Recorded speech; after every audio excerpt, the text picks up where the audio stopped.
እኔ ከመምጣቴ በፊት እድል ነበራቸው።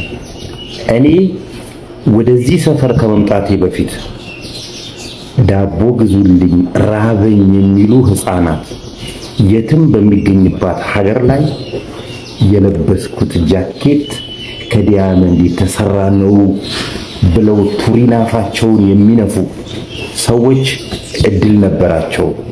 ቅንድቤን እንዲያድግልኝ የተመጣጠነ ምግብ ነው የምበላው የሚሉ ሰዎች እንዲተረተሩብን እድል ነበራቸው። 42 ሚሊዮን ዩሮ ወርዝ አኑዋል ኢንካም ያለውን ካምፓኒ ምንም ሳይፈሩ ምንም ሳይሳቀቁ የኔ ነው የሚሉ ሰዎች እድል ነበራቸው። ያ ሁሉ አቋማሪ፣ ያ ሁሉ ገንዘብ አስተላላፊ እድል ነበረው። እኔ ከመጣው በኋላ ግን የሉም፣ የጠፉ። እነ በረከት ገበሬው አይጠፉ፣ እነ መንሱር ጀማል ይጠፉ፣ እነ ሚኪ ማይኮ ይጠፉ፣ እነ ቢሊኔር ምንተስኖት ይጠፉ። ያ ሁሉ አቋማሪ ድርጅት የጠፉ። እኔ ከመምጣቴ በፊት እድል ነበራቸው። እኔ ከመምጣቴ በፊት እንገነባላችኋለን እነ ጎጆ ብሪጅ፣ እነ ኪ ሃውሲንግ ህዝቡን ለማጭበርበር እድል ነበራቸው። እነ ሄሎ ታክሲ፣ እነ ፊንቴክ እድል ነበራቸው። እነ ጤግሮስ ትሬዲንግ እድል ነበራቸው እኔ ከመምጣቴ በፊት። አሁን ግን አይችሉም። ቢያንስ ቀንሰናቸዋል። ይሄንን ልታቁልኝ ይገባል። ለኔ ክሬዲት ልሰጡኝ ይገባል። እውነቴን ነው የምናገረውና እንደዚህ አይነት የቪክትሪ ወሬዎች ሲገኙ እንደ ሉተር ኪንግ አይ ሃቭ ኤ ድሪም ማለታችን አይቀርም። ኤኒዌይ አይ ሃቭ ኤ ድሪም። እኛ ወደዚህ ከመምጣታችን በፊት ምን ነበረ? አሁንስ ምን ጥቅም አስገኝተናል? ለህብረተሰብ ሊጠቅም የሚችሉ ነገሮች ምን አድርገናል ብዬ ማታሳስብ ነበርና ለካ እነዚህ ሁሉ ጠራርገን ከዚህ ሰፈር አባረናቸዋል። ይሄንን ስናረግ ግን ነገሮች ሁሉ አልጋ ባልጋ ሆነው አይደለም።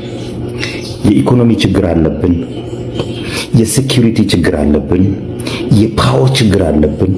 እነዚህ ሁሉ ችግሮች ባሉበት በጣም ደስ የሚለው ደግሞ አዳዲስ ሰዎች እየመጡልን ያሉት፣ ፓወራችን እየደረጀን ያለው ይሄን ለማስተካከልና አንዳንድ ችግሮቻችንን እንዲፈቱልን የተለያዩ የመንግስትና የግል ድርጅቶች ጋር ሄጄ ነበረ።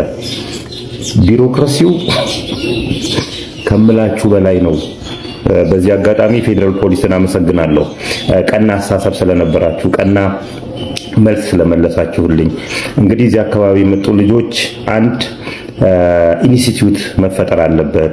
ፕራይቬት ኢንቨስቲጌሽን ሊፈቀድልን ይገባል። ምክንያቱም መንግስት በተለያዩ የሌባ ስራዎች ላይ ቢዚ ነው። ቢዚ በመሆኑ ምክንያት አንዳንድ ትላልቅ ጉዳዮችን ሎስ ያደርጋቸዋል። በዚህ ጊዜ እኛ እዚህ አካባቢ ያለን ሰዎች እንከላከላለን። ህብረተሰብ እንዳይጎዳ የተለያዩ ጫናዎችን እናደርጋለን። አቅሙ አለን፣ አሳይተናል። አሁን ላይ ሊሰርቅ ወደዚህ መንደር የሚመጣ ሰው 1 2 3 4 ጊዜ ማሰብ እንዳለበት አሳይተነዋል። እነዛ ሁሉ ካምፓኒዎች እዚህ አካባቢ ጠፍተዋል። እነዛ ሁሉ ምንም ሳያፍሩ እንትና የኔ ነው ያን ምላሳቸው የሚተረተሩ ሰዎች የሉም፣ ጠፍተዋል። ድራሻቸው በሃይማኖት ስም፣ በቤተ ክርስቲያን ስም ቤተ ክርስቲያን የኔ ነች ብለው ቤተ ክርስቲያን ላይ ሼር የሚበሉ ሰዎች፣ በተራቡ ወገኖቻችን ስም የእርዳታ ድርጅት አቋቁመናል ብለው በታመሙ ወገኖቻችን ስም ራሳቸውን ቅዱስ አድርገው የእርዳታ ድርጅት አቋቁሞ ንግድ ውስጥ የገቡ ሰዎች ሰከን ብለዋል። ተሰክናል። አሁን ይሄ ግን የእናንተ እርዳታ አሁንም ያስፈልገናል። እውነቴን ነው የምላችሁ። ይሄ የህጋዊነት ጉዳዮች፣ የፍቃድ ጉዳዮች፣ የፓወር ጉዳዮች፣ የሴኩሪቲ ጉዳዮች ይሄርንባቸው ነው። ይሄን ቢሮክራሲ ጥፈን አንድ ቀን ህጋዊ ሆነን የመጀመሪያው ኢትዮጵያ ውስጥ ፕራይቬት ኢንቨስቲጌሽን ካምፓኒን እናቋቁማለን። የተለያዩ ችግሮች አሉብን፣ እርዱን። የመንግስት ካምፓኒዎች፣ የመንግስት መስሪያ ቤቶች፣ ምክንያቱም የእናንተን ስራ ነው እየሰራን ያለ ነው እኛ። ስለዚህ እርዱን። ወደ እናንተ ስንመጣ እቅፍ ድግፍ አድርጋችሁ እንትን ብትሉን ጥሩ ነው። በዚህ አጋጣሚ ደሞዜም ተረስታለች፣ 5 ብሯ እየተረሳች ነውና ግድ ነው እሱን 5 ብሯን እንዳትረሱ። ይሄ ምን ይላል አንብቡልኝማ። ትምህርት ሚኒስቴር ነው መመሪያውን ያወጣው። በኢንዶመንት የተቋቋማችሁ ኮሚኒቲ ትምህርት ቤቶች እነዚህ የተዘረዘራችሁት በጠቅላላ የተማሪዎችን ክፍያ በዶላር ማስከፈል የተከለከለ ነው። ግብይቱ መደረግ ያለበት በኢትዮጵያ ብር ነው ይላል። ምን ማለት ነው ይሄ? በዶላር ነው። በዶላር መቀበል ክልክል ነው ማለት ነው ማለት ነው። የግድ ዶላሩን ይዘህ ሄደህ ለትምህርት ቤቱ ትከፍላለህ እኮ ማለት አይደለም። በዕለቱ የምንዛሬ ዋጋ የዶላር ምንዛሬ ዋጋ በኢትዮጵያ ብር መንዝሬ የምከፍለው ከሆነ ይሄ መመሪያ ተግባራዊ አልሆነም ማለት ነው።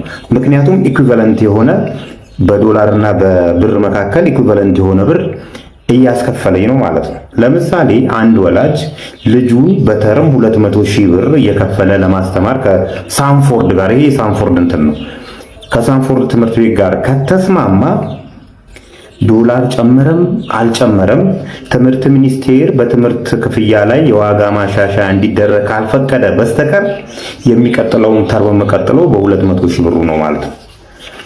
እቺን ደግሞ ባት ሳንፎርድ የሰጣ ደረሰኝ ነች። ምን ትላለች?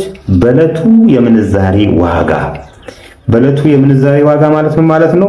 በሌላ አባባል ዶላሩ በሚመነዘርበት ቀን ያለው ሬት ከበዛ ተባስተነው ኢትዮጵያ ብር የምትከፍለኝ ያለ ነው።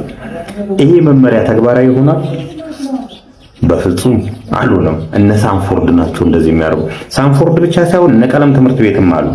በተለይ ሳንፎርድ የሚባለው ትምህርት ቤት የትምህርት ጥራት ኦዲት ሳይደረግ የተለያዩ በትምህርት ላይ የሚደረጉ የኳሊቲ ምርመራዎች ሳይደረጉ 4-5 ዓመት ሆኖታል። አሁን ላይ ፍቃዱ ሳያድስ ጭምር በዶላር ምንዛሬ እሱም ሳይበዛ ደግሞ በዶላር ምንዛሬ ያስከፈለ ነውና ትምህርት ሚኒስቴር መመሪያውን ያወጣው አንተነህ ማስተግበር ያለብህ አንተነህና ሳንፎርድ ትምህርት ቤትን ሃይ በልላቸው።